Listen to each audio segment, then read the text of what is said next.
Hello and welcome to Unfurl. This is the second video and it's created to journey with you between the new moon in April and May.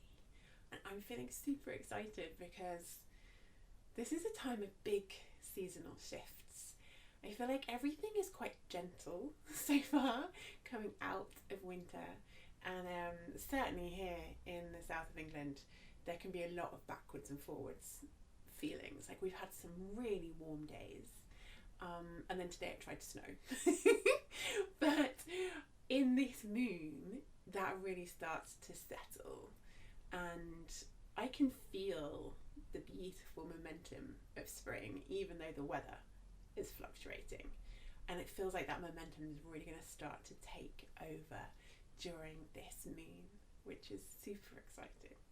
And we also have Beltane or May Day, which is going to happen in the middle of the moon as well, just after the full moon, I think. So that's really, really awesome celebration, and I'm going to be talking about that a little bit more in this video. So, welcome. I'm going to start by asking you to do a little pause of this video, and you can either use the page in the ebook or just in your journal, and just really tuning in to yourself, how you're feeling. How unfurled do you feel? For me, I can still feel there's some little bits that are still opening out. That cold weather is keeping me a little bit curled in, and it's still, spring has just sprung.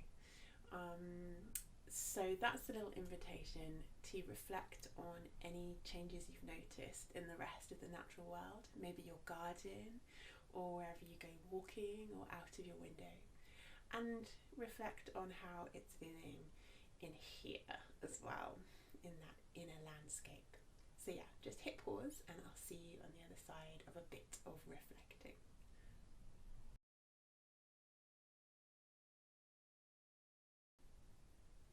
One of the things that's been really alive for me, particularly in the last couple of weeks, since the full moon, is I've been feeling really kind of restless and itchy, a bit frustrated. It's hard to put a name on what the emotion is, but there's this sort of like scratchy feeling. It's been coming up as frustration sometimes, where I feel like I haven't been able to do enough. I've got all these ideas and I haven't been able to kind of put them in motion. Things haven't been happening quick enough. And that feeling has actually led to the way that I've set up the video for this moon. Because I was in my kitchen having a bit of a panic about the fact that I hadn't made the video, hadn't made materials, hadn't really got who our guides were going to be coming through. And I realised, of course, it's so obvious now, I realised that this itchy feeling is a spring feeling. And I started to think about the birds in our garden. We've particularly got a pair of robins that are looking really busy. They've got their nesting kind of behaviour going on. There are just so many birds in our garden doing that, and there's lots of them starting to pair up. And I was thinking about how it feels for them when the temperature changes, the weather changes, the hormones kick in for them to be like, right, it's time, it's nesting time, this is what you have to do. And it's like a button has been pressed. And I was thinking about them, and then I started to think about the eggs and how all baby birds start life in an egg. And I wondered what that feels like. And what does it take for that moment? I guess, again, we're talking about hormones and instincts and that kind of feeling of like you're in your egg and then you know that it's time to get out, and maybe it starts to feel really scrunched and you have your little beak and you are ready to break free. And I thought about dragonfly, nymphs and tadpoles, and even just a flower in that moment of like, it's bud, it's a bud, it's a bud, boom. And just thinking, oh, I've been feeling like this feeling was getting in the way, this restless kind of scritchy feeling. But it's a spring feeling, and it's a necessary part of transformation. If we don't get frustrated and fed up, we'll never change anything.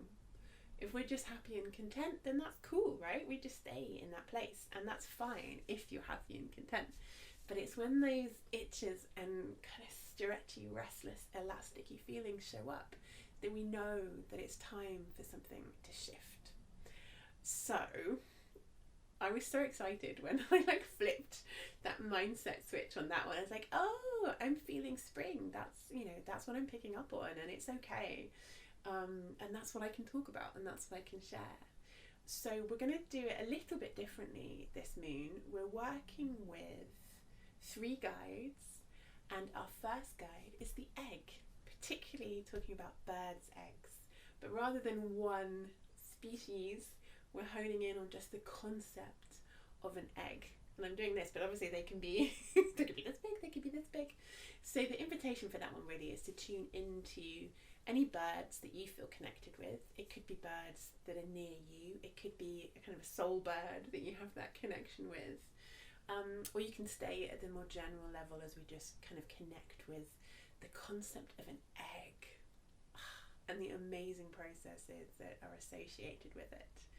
And then we're also going to be working with newts, one of my favourite creatures, and water mint, which is a plant that's really connected to newts. So we're kind of going from eggs into a very fresh, watery world. And maybe that's part of my soul as well, going, I'm itchy, I want to get clean. So we're kind of diving into a pond for the second half of the video. So we're going to start with egg and some facts and some more metaphysical things to help you tune in to eggs. So when we're talking about eggs, of course, there's this huge variety. There are around 9,865 different species of birds around the world, all laying different shapes, colours, sizes of eggs, all sitting on them for varying amounts of time, all creating different types of nests. And the chicks then hatch in varying stages of complete helpless blindness and almost ready for independence. So we're talking about a lot of variety, but we're also talking about this kind of one beautiful concept. So we're just going to kind of go straight into mingling a bit of egg facts with some egg essence. So one of the things that I think is so beautiful about an egg is that combination of delicacy and strength. And when I was thinking about it, I was a bit like, why are they so fragile? But of course, the bird inside needs to be able to get out. It's not just about keeping that little chick safe as it develops from a few cells in the yolk turning into an embryo and growing into a chick. It's got to be able to get out of there as well. And I was thinking about how they're almost like a bubble that the chick gets to live in until it's time to pop it. It is something that is designed to break, as well as being designed to have enough strength to keep that little chick safe. And hopefully it keeps it safe. Obviously there are all kinds of risks and dangers associated with being in an egg and having a nest and all of the things that birds have to deal with. But I love that kind of balance between being delicate enough, strong enough, this beautiful kind of interplay. And what was really interesting as I was reading a bit more about eggs, I didn't realise this, but it's so cool. The egg gets thinner as the chick develops, and the chick will use or draw on the calcium in the shell to build its own bones. So over the course of development, the egg gets thinner to help the chick be able to get out of it.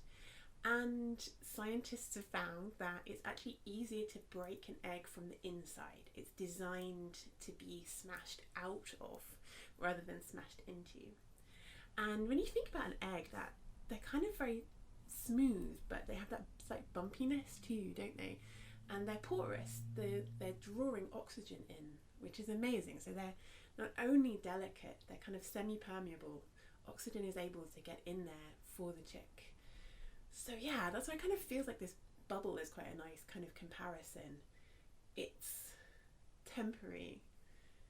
It's a kind of fragile solidity. And I just think, ooh, there are so many ways that we can kind of ponder that in relation to ourselves.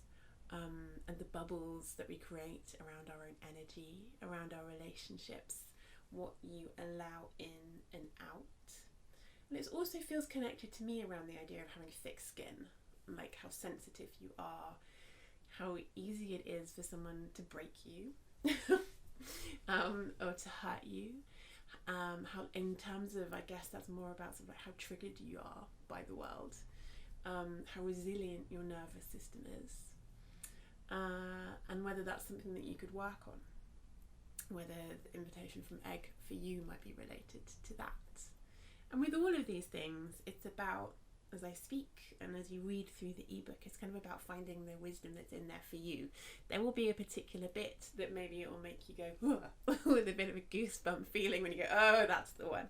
And other bits might just kind of like skate over the top of you. So just remember, as I'm talking, that's kind of the invitation, is to just notice those bits that feel tingly or prickly, especially for you. And linked to this delicate strength is how hard it is to get out of. If you've seen a bird hatch, it's a lot of effort. It's a kind of birth. And the baby bird does all the work at this point in getting out. And that for me is where this kind of itchy, stretchy frustration feeling comes in, of like, what does that feel like? What does it feel like when you know something needs to change? You've grown as big as you can within whatever that space might be, a job, a relationship, your own way of kind of viewing yourself there might need to be some expansion there. And that it takes work, doesn't it, to shift things. Sometimes it can be quick, but there needs to be some kind of some kind of energy, some kind of raising of that energy to get you to the point where you can shift something. And that energy is a real spring vibe for me. I feel like it's in the air everywhere. It's not just birds that are living this at the moment. There's this kind of restlessness. So there's an invitation there to work with anywhere you feel trapped, anywhere you're just feeling like you really want to expand or stretch your wings. What do you need to do that, and how can you kind of help yourself break free of anything that's making you feel confined? Or is it more of a process of maybe not breaking free, but working with the constrictions that you have to help feel more fluid and less tight? And linked to that again, and I love this, is the variety of nests. If you think about like a weaver bird, or a bird that creates something quite elaborate, even like the long-tailed tits that we were working with last month, with their moss and cobweb creations, they're creating these beautiful kind of safe balls to build their nests inside, versus someone like a gull who is perching on a cliff and they've maybe got a couple of feathers and some rocks, and their eggs are created slightly differently so they don't roll as much. They've got a bit of a different shape to them. The idea of a nest in itself is a concept with a huge amount of variety that depends on, for the birds, where they live and what their lifestyle is like. And that also comes into a bit into incubation. The birds are amazingly connected to the weather and their environment, and so they can kind of control the incubation period and how long they sit on their eggs, how long they need to do that depending on how warm the weather is, and trying to get the eggs to hatch at the optimum time. So there's this beautiful efficiency in this process around not overdoing something if you don't need to, creating what works for that particular situation in that particular environment, and not making it too fancy, letting it be kind of what it needs to be. I just thought as well of penguins. Of course, they don't have nests. The male penguins have that big egg, and it sits on their feet above the snow with their tummy kind of feathers going over the top of it, and they waddle around. So they don't even have a nest. And that feels to me there's this kind of invitation from the whole of the bird world here to think about safety and efficiency, and notice when you might be over compensating, over kind of doing the level of protection that you really need. Remembering that time is a really important resource, as well as all the other resources that exist in the world. And maybe there can be times when you can have a lighter touch, or maybe there are times when you really need to make sure you are safe and well camouflaged and you have your nest and it's this beautiful bubble and it's really hard to get to. So there's this kind of balance. I guess it's about balance, isn't it? This whole area is about balancing effort with results, balancing camouflage and all the resources and things that you need to keep safe. So there's a little invitation there to kind of ponder that if that feels juicy for you. I'm just going to check. I think that might be, yeah, so that's the last little note that I have on eggs. So I think as well, the invitation that I'd like to extend to you here is that if you eat eggs, if they're part of your diet, this can also be an opportunity to tune in more to them and really appreciate how awesome they are, because unfertilized eggs are a source of protein and all sorts of things, aren't they? And they can provide a really useful function in cakes and stuff. And I have this feeling that because like the chicken industry has become so mechanized, we kind of forget to stop and appreciate the humble egg that goes into so many things. So there's a little invitation there as well to notice a bit more consciously, if you are someone that eats eggs, to just really appreciate them. And if you're cooking with them, for me they're such a beautiful tactile thing. You can really engage with it in a very hands-on and tactile way, as well as then consuming it and appreciating where this beautiful egg has come from. And it feels like a good time of year. We're past Easter now, but eggs are still such a spring symbol, aren't they? Eggs, and then their hatchlings, and then their fledglings, and this whole beautiful life cycle that birds go through, getting out of the egg and then peeping away at your parents to be fed, and then learning to fly or swim or whatever it is that your type of bird does. Like, they are truly miraculous. So yeah, there's a little invitation there to engage with eggs. And then we're going to have a little ponder of our other two guides.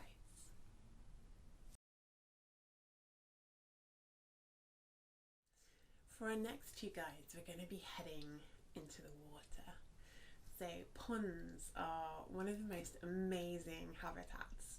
They are great for biodiversity. They're packed with loads of different kinds of life. They're really important, not just for the animals that live in them, but of course for all the animals that come to visit them as well and drink from the water. Or I'm just thinking about dragonflies and all the creatures that come then and fly around and use the water as well. I used to work for a nature conservation charity, and one of our jobs was pond creation and management. And yeah, I just fell in love with this beautiful underwater world. And they don't have to be big bodies of water to be packed with life. And yeah, as I was saying at the beginning, it feels good. This is a very airy and then fiery time of year. To get our hands and feet in some mud and some water is a really nice way to work with that kind of more restless, flighty energy. We get to kind of ground. And I think also as it gets sunnier, ponds, and there's something about the way that the water plays The light plays on water. It could be a pond or a stream or the sea. Something about this time of year, it feels very fairyish to me and like extra magical, sparkling water. So the invitation is to come with me on a little exploration into a more watery world as we meet our next guides. First of all, we're going to meet the newt. I love newts, so I can get quite carried away. I'm going to try and like not get too excited. So I'm going to start with some newt facts. So newts are amphibians, so they're creatures that live on land and water. A lot of the time they have this deep association with water because it's a really important part of their life cycle. But they live on land as well, and they have this kind of really interesting, again, this kind of balance between being a water creature and a land creature. So newts are in the salamander family, and there are loads of different newts found all over the world. I'm going to be talking about we've got 3 species in the UK, and I'm going to be sort of honing in on one of those. But if you have newts or salamanders near you, by all means get to know them as well. Their life cycles tend to be quite similar, but then there can be some extra quirks and magic as well. So yeah, we have 3 species of newts in the UK, and they are quite similar, but the great crested newt, the palmate newt, and the smooth newt. I'm going to be focusing on the smooth newt, but it's kind of, some of this stuff is universal to all newts. Great crested newts are the ones that over here get a lot of press because they have legal protection. So you can't build developments, and you can't even shine a light into a pond if you think that there are great crested newts in there. There's all sorts of kind of quite strict legislation, which is sometimes a good thing and sometimes a bad thing. Sometimes it's upheld and sometimes it isn't. But all newts are very sensitive to their habitats being destroyed, to ponds not being looked after, to pollution, and particularly to roads and their habitats being kind of split up by roads driving through them. So they all need our help at the moment. So smooth newts are one of my favourites. They are probably the most common newt in the UK. So if you've had newt encounters in a pond, there's a very good chance that it will be a smooth newt. It might not be, but there's a very good chance. They are small and kind of browny. They range in kind of shades of sort of terracotta-y brown through to more earthy blacks and dark colours. And the males in springtime get a sort of sunshine yellow belly with round black spots. They are nocturnal and they live on insects, and being cold-blooded, they are deeply linked to the seasons. So it means that so we're warm-blooded, and it means that we have the ability within our own bodies to regulate our body temperature. Amphibians and reptiles don't have that. They are completely dependent on what's going on around them, and that kind of then leads their internal processes. So changes in temperature, they're something they're really sensitive to. And they also hibernate. Well, they kind of go into a state like hibernation over winter. As the temperature drops, they'll go underground or into log piles, and they'll kind of squish their way into little tiny spaces so that they can hide away over winter. And then in spring, they come back to the ponds, which is why you're going to start seeing them around this time of year. They are, so they're just really kind of connected to the seasons. And their life cycle is fascinating. And again, if we think about this kind of restless, itchy energy and the idea of transformation, newts go through one of the most dramatic transformations. So we're meeting a different kind of egg in this creature. They form like really, really, really tiny little jelly type eggs. And the female newts fold them onto leaves. So they'll individually, with their back feet in a really beautiful way, fold each egg into the leaves. And inside, a bit like frog spawn, a tiny little dot will be in there that turns into a comma, that turns into the newt version of a tadpole, which is called an eft. And they basically look very like a tadpole, but they've got these beautiful feathery gills, which is similar to an axolotl. they have them too. And so they just look very sweet and beautiful, and they start with no legs, and then they'll develop legs, which we can only imagine how strange that must feel. And the gills will be absorbed until you've got what's basically like a little kind of water dragon. And then when they're ready, they can then leave the pond and go looking for food. And they'll spend a lot of time away from water after breeding season. So a good time to spot them if you are trying to newt watch. Once the gills have gone, they've got to come up to the surface to get little gasps of air. So if you're watching a pond, and this is true for pretty much all pond creatures, a pond can look like it doesn't have very much going on in it. But if you sit and watch, you might see a little newt, and they do this beautiful kind of like wiggle to come up to the surface. You might start to notice more and more invertebrate life, like little pond skaters, which are the ones that do this. No, water boatmen do this, and pond skaters kind of walk on the top of the water. So there's this lovely sort of sense that there's so much going on in a pond, and if you just kind of sit and watch it, you can see it all. But yeah, going back to the newts, they just embody for me transformation. To go from basically a dot to a dragon, to go through stages that are not just kind of in an egg or in utero, but are like outside of that. So they're kind of swimming around and they're eating different things, and then they suddenly have legs. It's just like, it's totally magical and amazing. And even though it can be explained to me in a very scientific way, it just feels like magic, and it's beautiful. So yeah, there's that beautiful icon of transformation, similar to frogs. You know, they get a lot of credit for that.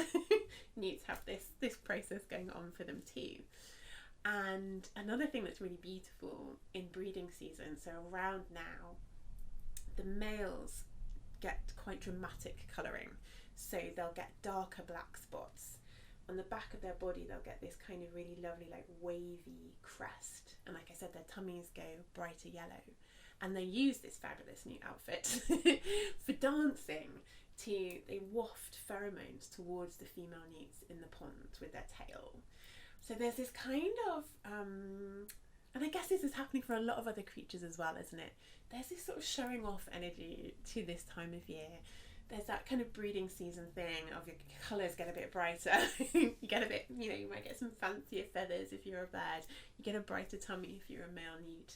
There's this kind of like strutting energy, which really ties in with Beltane and the celebrations that we're going to talk about a bit later.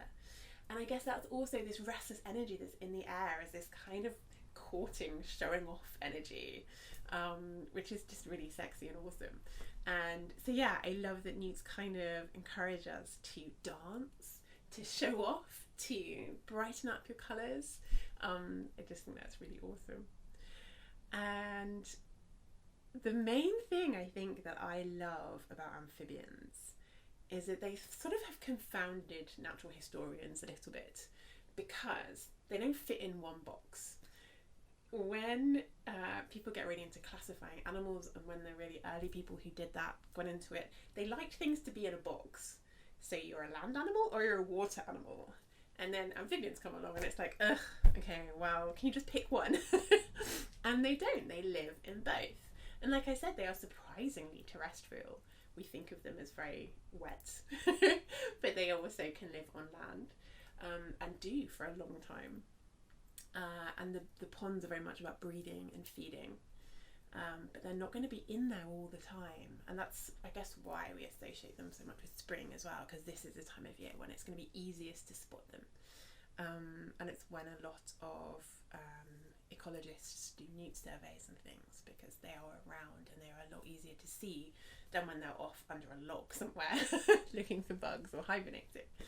And there's this other element that kind of goes with that I just love, which is particularly in relation to the wider family of salamanders.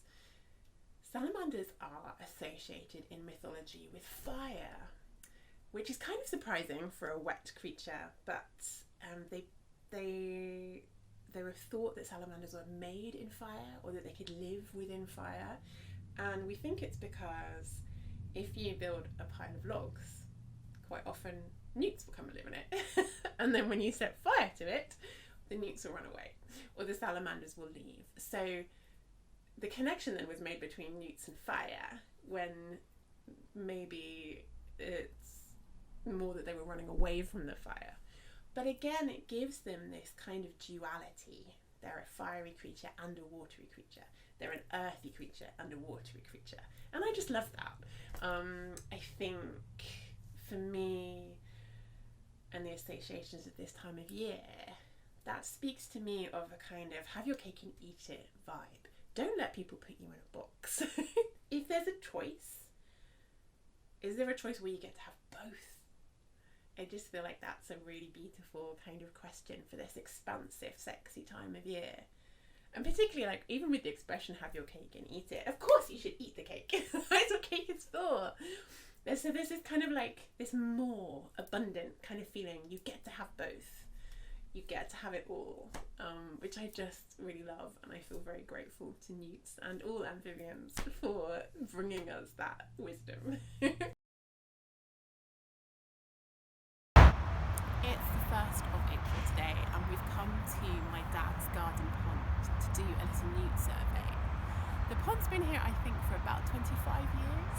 I remember him digging it when I was in secondary school, and it was originally a koi carp pond, and then over the years the koi carp have died or been eaten by herons and all the things that happen to incredibly expensive koi carp, and the newts have taken over. So it was originally a bit of a froggy pond. Frogs are quite often the first colonisers to come when you dig a new pond. I think they smell the algae in the water, and then the newts often come afterwards, and it's partly because the newts eat frog spawn and tadpoles. So it can often go from being a frog pond to a newt pond quite quickly, and then the newts might go for a bit because there's not as much frog spawn to eat, so the frogs come back and they kind of get this cycle going. But at the moment this is very much a newt pond, so we're going to do a little survey and see how many we can find.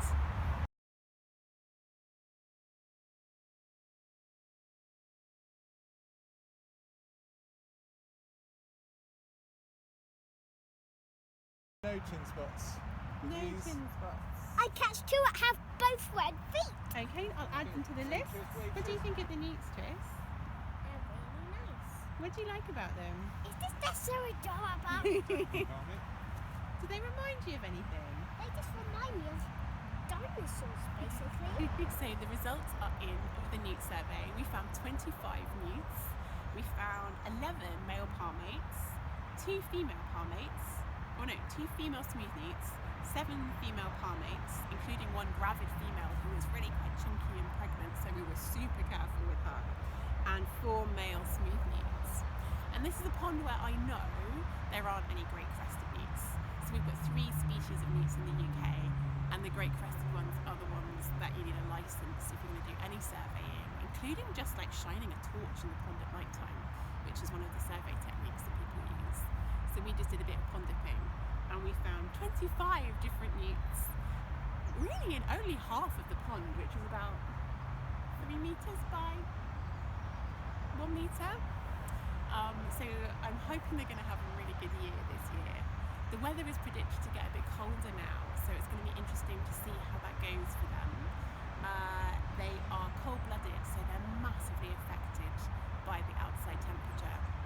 And I'm just kind of got my fingers crossed that these newts have a really good year. We're staying in the pond as we meet our final guide, and it's one that I've picked because it's closely associated with newts, and it's a beautiful plant called water mint. It's a scent that I really strongly associate with spring and summer. It grows in ponds, and it can be quite deep in the water. Often the leaves and little purple flowers will pop out the top. And it also grows in more boggy, marshy areas, so you might find it around the edges of a pond, or in a place that you don't really think of as being necessarily wet, but maybe the ground is quite boggy and soggy in places. And I always smell it before I see it. Quite often I'll be looking for newts or frogs and kind of stepping around the edge of a pond, and I'll just get this beautiful minty, warm minty smell because the sun is kind of like shining on the leaves and I'll have crushed a little bit of them as I walk around, and there's just this delicious aroma, which for me is a key smell of spring and summer. So I'm going to talk a bit about I'm going to sort of hover between water mint facts and kind of general mint facts, because a bit like newts, there's some stuff that's specific to this plant, and then there's kind of more general stuff that's true for all mint. So water mint is a biodiversity booster. It is the favourite plant for newts to lay their eggs in. So as I was talking about before with the females doing this beautiful folding process, water mint is a really good plant for that. So it's helping the creatures in the water and like under the surface. As its flowers burst through, they are of course really good for pollinators. I've got some butterflies. Where are they? Oh yeah, small tortoiseshell, peacock and comma butterflies, and the green tortoise beetle really love water mint as well.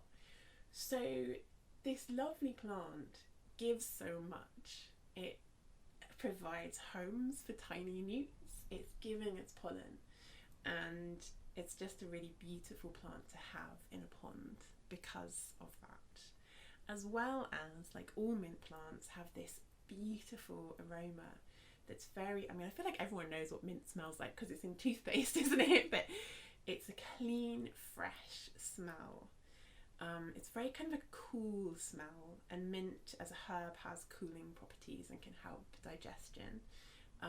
In magical terms, mint is seen as being a plant that raises vibrations and wards off negative energy. It's associated with healing and positivity. I think, to my mind, both because of the role that it can play in an ecosystem, and also because of this beautiful aroma, and then the kind of essential oils and things that come from mint that can have beautiful cooling, healing properties, which is just so lovely. If you've had mint in your garden, any kind of the garden plant varieties, and also water mint, it is voracious, like it grows. And if you've got it, you might need to keep a bit of an eye on it because it can take over, which could be what you want. It can be awesome. I had it I was taking up paving slabs in a garden that was completely patioed, and I loved it because the mint, if I planted mint in one of the holes I created, it would then shoot off of its own accord down the gaps and into the next bits, and for me that was awesome because I really wanted to kind of reclaim the patio. But it can get quite invasive, so you just got to keep a bit of an eye on it because it is a very adventurous plant. It's a good way of putting it. And I love it because, particularly like water mint, you've got this plant that's rooted in that deep, if you've ever smelt pond mud, it is stinky and rich and dark, and that's where its roots are, and it's growing up through the water and then it's hitting the air. So it's kind of got these three elements going on, and they are just so good at rooting and looking for places to root themselves to. So they're kind of quite a magical plant in that way as well. And they're really good then, I guess, they're quite a big giving plant, and they're also very good at nourishing themselves and looking out for ways to find more nourishment, which is just super awesome and inspiring.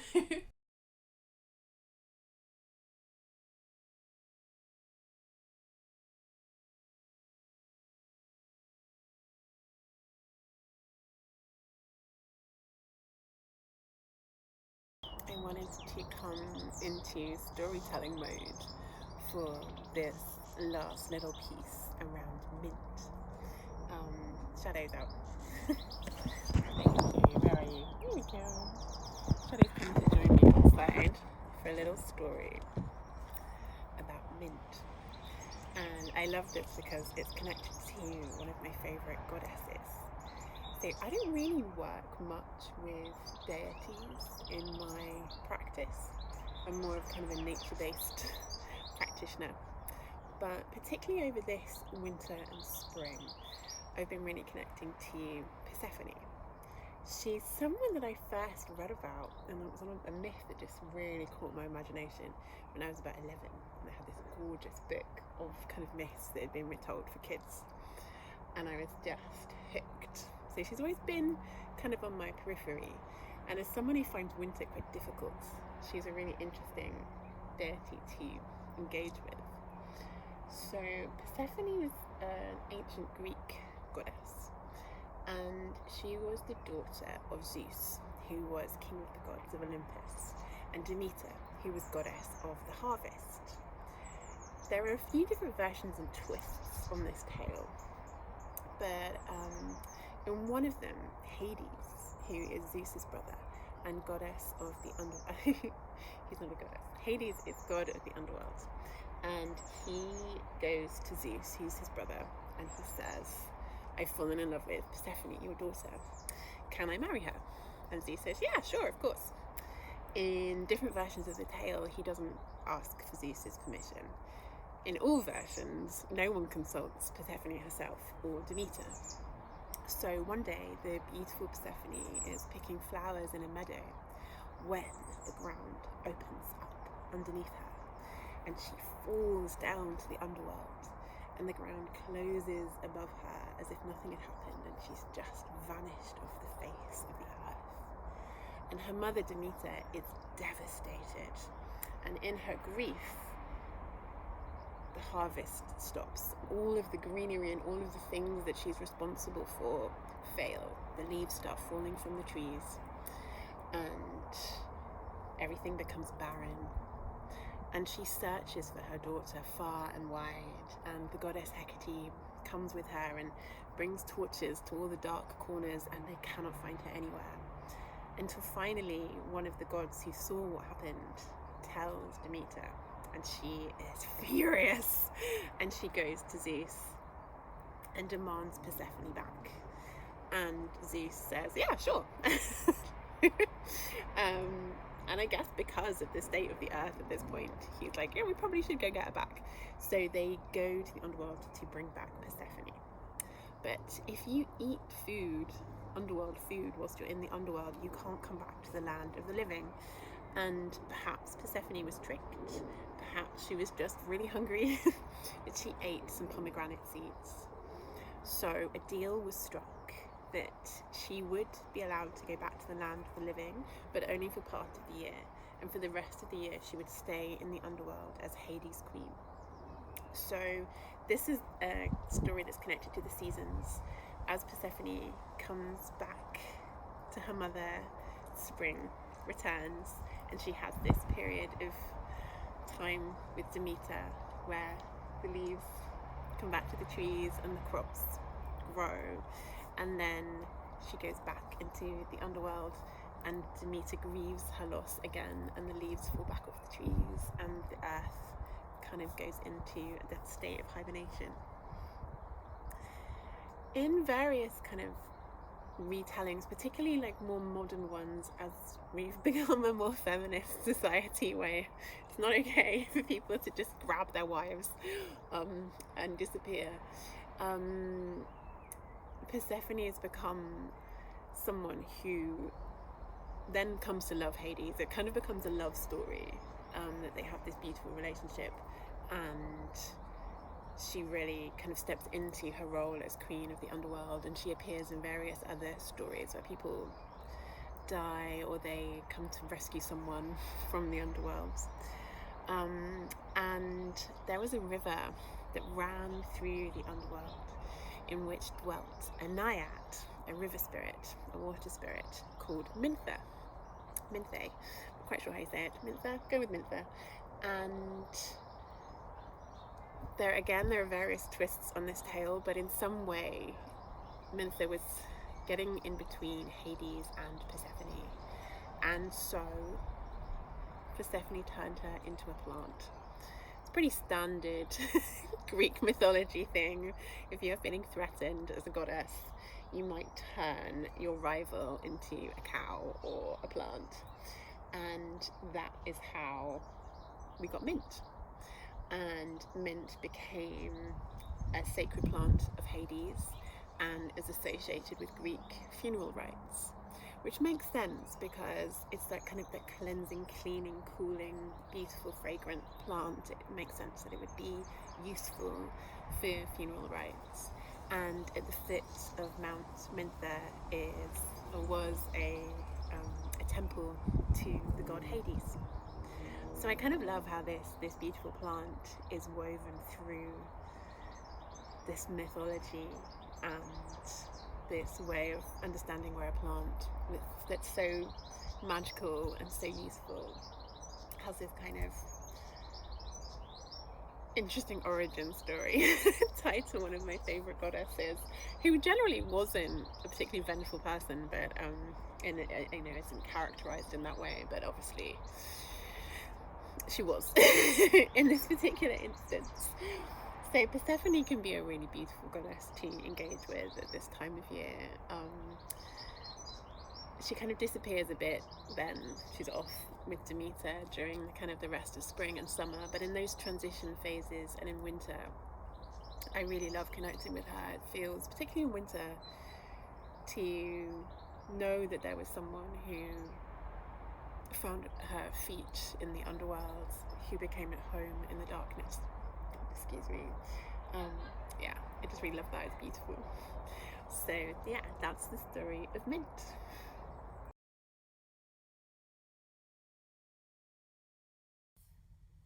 So I hope that you have enjoyed meeting our 3 guides for this moon: the egg, smooth newt and water mint. I know that you might meet some more guides. This moon particularly, there is just going to be more and more and more plants, animals and insects and fish and birds. You're just going to spot more and more and more things, so feel free to involve them too. I've created the prompts at the beginning of the pack, the creativity prompts based around these 3 beings, these 3 things, and woven in some other bits and bobs from the season. But this is just such a good time of year for tuning into guides, and the ones that are going to be yours and your icons. So when you're walking or dreaming or doing nature notes, just be aware of who might be around wanting to communicate with you. And the invitation, of course, is to make a little moment of ritual for yourself, to set some intentions to help you through this moon. And that might be related to this restless kind of energy and how you can navigate that. It could be around how you fully go into that and just let it all kind of go. It could be about how you work with that energy and kind of a more grounded, rooting energy as well. Maybe you need to bring in some balance. It's totally up to you. Oh, I just wanted to show you. Last new moon, I did a little ritual where I planted some seeds, and these guys have been sitting on my windowsill, and they are hollyhocks. And I found it really lovely actually to plant seeds with the moon, because I have this habit of I look at packets of seeds and I find the dates really confusing, and I kind of think, meh. I find it a bit off-putting. But when I looked at it and was like, oh no, actually, so it will take those basically to the next moon to kind of sprout, and then I keep an eye on them, and then from this point, depending on the weather, I can start to plant them outside as they get a bit more rugged. So that could be a really nice thing to do if you wanted to involve some seed planting in your ritual. It's just about making it as fun, as easy, as pleasurable as possible for you. And the other thing that we're also celebrating within this moon is May Day, or Beltane. It's one of my favourite points on the Wheel of the Year, because I think it's partly because my gran had this saying that it's been kind of passed down from our family, and I know that lots of other people say it as well: ne'er cast a clout till May is out. And the idea is that you don't get rid of your warm woolly clothes, you don't take them off or put them away until the hawthorn bush blooms, which is the May bush. And it's not until May here in the UK, and it might even be later, a bit later in the north, that the weather really starts to settle. It tried to snow earlier today. You might still get a frost, And then once you hit May Day, it's like it's really here. Spring is properly sprung. We're still a bit tentative, I feel like, for the rest of April. And then kind of from May Day, things really start to explode. And Beltane is one of the points on the Wheel of the Year that is linked to some Celtic traditions that have still kind of kept going in various forms. There used to be human sacrifices. Obviously, there aren't anymore. It's a fire festival associated with big bonfires, which, when situations allow, they still they do that up in Edinburgh, and they've kind of revived a big fire festival up there, which I'd love to go to one day. And there's dancing around the maypole, there's May Queens, there's this kind of big juicy celebration. And within the Wheel of the Year, this time of year is about the shift from maiden goddesses like Ostara and the kind of maiden goddess forms, then meet their consort around May Day, who might be the Green Man or Canunos or the Hunter. It's kind of like we start to get like a kind of masculine energy come in, and there's this kind of gorgeous, sexy celebration. And then the shift in the kind of the triple goddess way of working with energy is that we then move into the mother mode in the kind of next bit of summer and spring and summer, and then later summer it becomes mother energy, which makes sense. At the moment it's breeding time, it's nesting time, and then we shift into actual chicks being born and animals becoming mothers and things like that. So yeah, there's this kind of gorgeous celebration. I love that we still have a bank holiday here in England. I'm not sure I know Scotland and Ireland have slightly different holidays, but yes, here in England we still have a May Day bank holiday. And I'm just thinking there's some really strange, beautiful traditions all around the UK and probably all around the world for this time of year. So feel free to go and have a little Google and investigate some of those. I very much feel like it's important to find things that feel true for us, for ourselves, and feel good. It's a time of year for wearing flowers in your hair, definitely, and connecting with flowers, because this is the time of year when they really start to come into their own. In later summer, it's sometimes just very green, isn't it? Now is the time for flowers and for growing seeds and thinking about the pollinators and how you can help them. So yeah, it's a magical moon this month. I feel like the pace is shifting, and it is super important to still be thinking about rest, nourishments, how we draw up from our roots as we blossom. So just knowing that the themes and things of winter and the hibernation are still really important, even as the energy shifts. It's hard to transform if you're not well nourished. It's hard to take wing if your nervous system is feeling really shot. So all of the self-care is still allowed, and it might feel different, the type of self-care that you need this moon. So enjoy. Do pop over to the Spring Magic Facebook group and share anything you feel called to, and have a magical month.